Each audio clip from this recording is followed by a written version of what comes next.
que a gente faz para toda mulher que vai fazer reposição hormonal? A gente faz um check-up.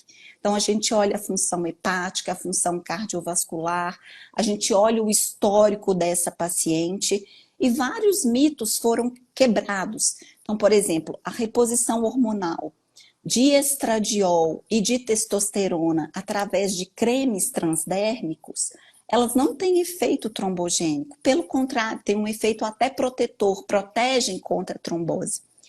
Então, eu diria assim que vários conceitos errados precisam ser derrubados. Porque uma coisa que eu vejo chegar no consultório e que eu fico triste é a paciente que tem queixa, que tem sintoma, procura um profissional e ela fala assim, você não pode. Você não pode porque a sua mãe teve câncer de mama. História de câncer de mama na família, na mãe, não é uma contraindicação. Ah, não. Não é, Mas não é. houve um tempo que se dizia isso. Houve um tempo que se dizia isso. E, na verdade, Leda, até hoje a gente tem alguns, até colegas médicos, que você recebe uma mulher, né, sofrendo com ondas de calor, sofrendo com baixa libido, com fadiga. Nossa, quantas mulheres estão assim, exaustas, fadigadas, perdendo a sua produtividade, com ressecamento vaginal, com dificuldade de ter uma relação sexual, com perda. Existe um sintoma chamado brain fog, que você tem um apagão, você desliga, você perde a memória, você fala assim, o que eu vim fazer aqui? Mas eu ia falar uma coisa. Então, esse sintoma é uma deficiência hormonal. Então, você vê uma mulher com uma série de queixas, vai num colega médico, em um colega ginecologista, e ele fala assim, ah, mas você já tem 50 anos, você está querendo namorar agora? Não, você tem que aceitar, já passou, você já ficou velha. Então, ainda temos isso. Ainda temos. Os implantes subcutâneos são melhores que os cremes e o gel? Leda, São eu acho diferentes, né? são diferentes. O que eu tenho em mente?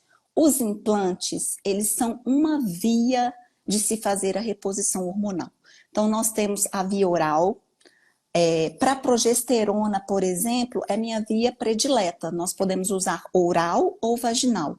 O estradiol e a a testosterona, você usa pela via periférica, que é transdérmica. Então, o implante, ele é como o transdérmico, ele é uma via periférica. Você pode usar também o estradiol oral, tem alguns trabalhos falando disso, mas a gente evita a passagem hepática e intestinal, porque tem mais riscos, mais efeitos colaterais. Mas Mas quando você... o creme que a gente passa na parte interna da coxa, né? Isso, a É, gente... é melhor? É o é, melhor? eu diria que é a minha primeira opção. Então, é o melhor. A gente passa na parte interna da coxa, atrás do joelho, naquela região do peito do pé, podemos passar assim nos flancos.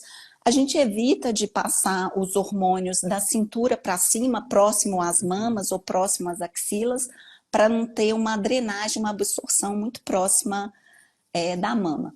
Mas em relação aos implantes, a gente tem uma questão que a literatura médica que fala isso, aproximadamente 20% das mulheres não respondem aos transdérmicos. Então, a paciente chega, você passa um transdérmico, ela, doutora, não melhorei. Aí você aumenta a dose, doutora, não melhorei. Aí você fala assim, é a manipulação.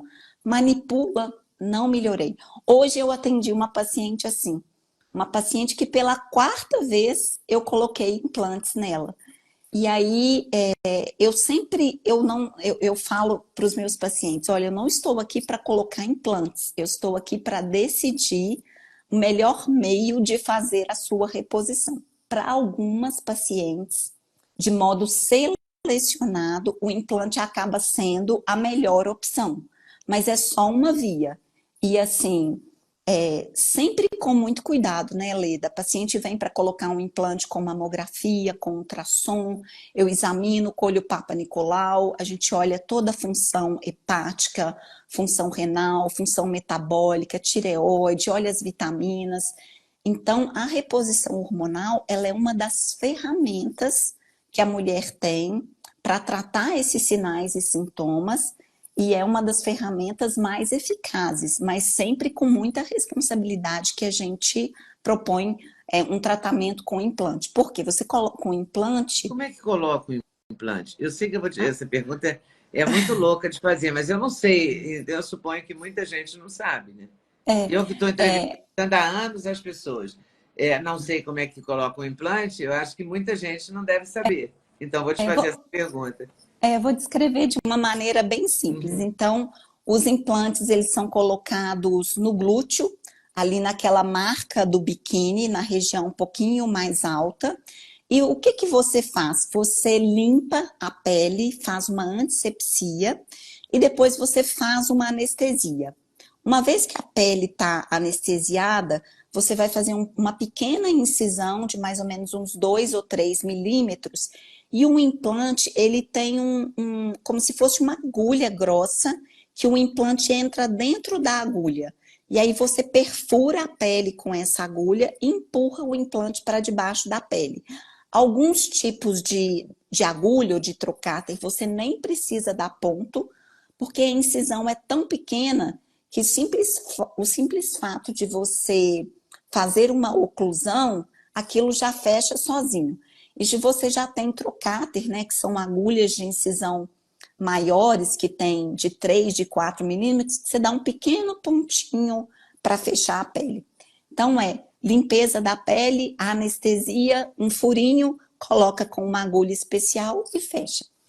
Geralmente eu gasto uns 15 minutos para colocar um implante. É um procedimento simples, mas tem complicações. Então, quando você coloca um implante, se você não tomar cuidado, você pode ter uma infecção no local. E como o implante perfura ali a pele, o subcutâneo, pode formar um hematoma. Se você não colocar um implante bem colocado, ou se você tiver uma reação, o implante pode sair do lugar e você pode não ficar satisfeito com aquele efeito e dependendo do tipo de implante, não tem como tirar. Então tem que se pensar bem.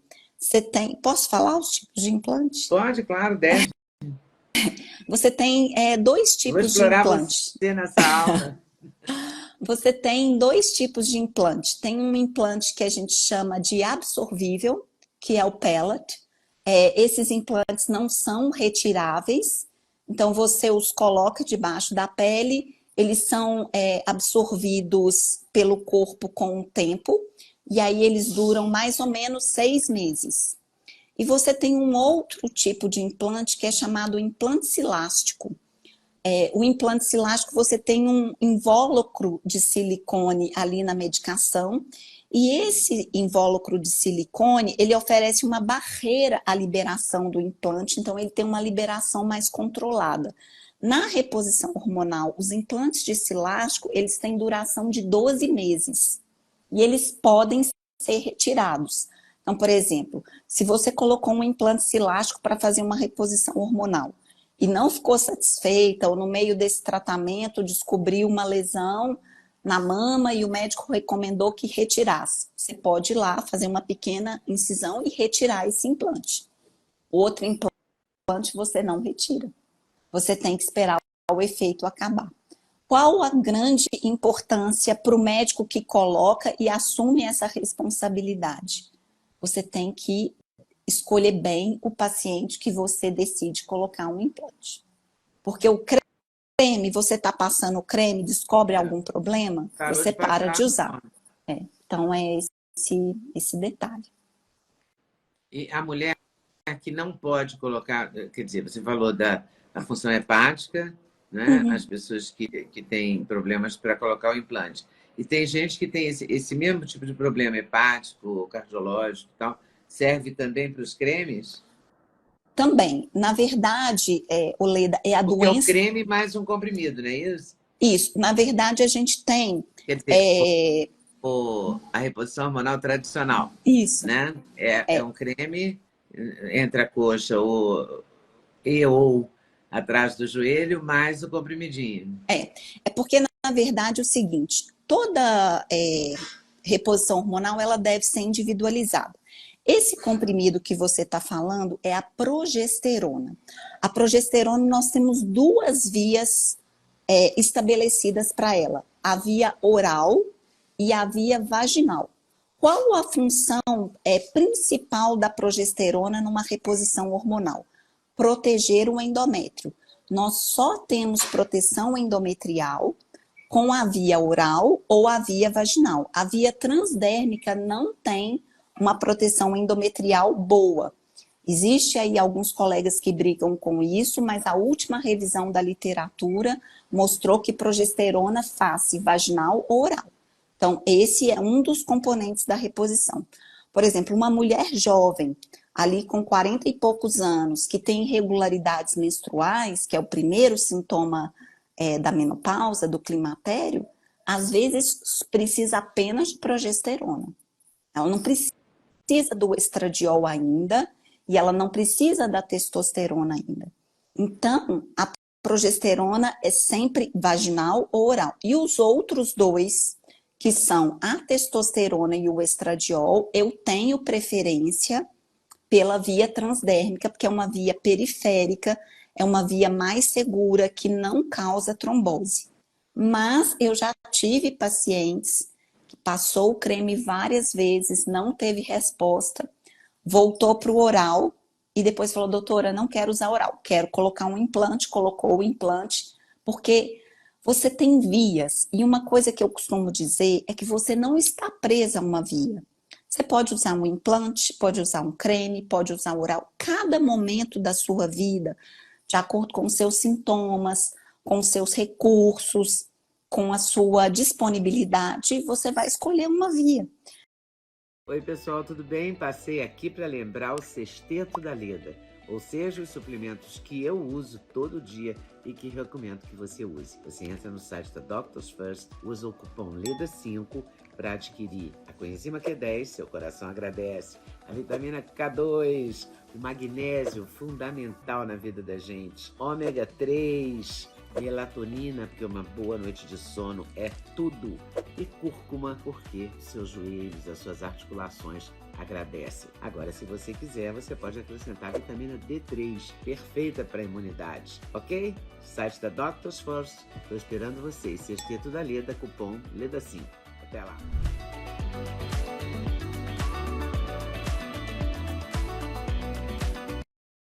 Gostou do corte que você acabou de ver? Vale a pena conferir com certeza, né? Então vai conferir muitos outros cortes no canal de cortes Leda Nagli. É claro que a entrevista completa você vai conferir no YouTube Leda Nagli, canal Leda Nagli do YouTube, você não pode perder de jeito nenhum. Valeu, tô te esperando, hein? Vem nessa!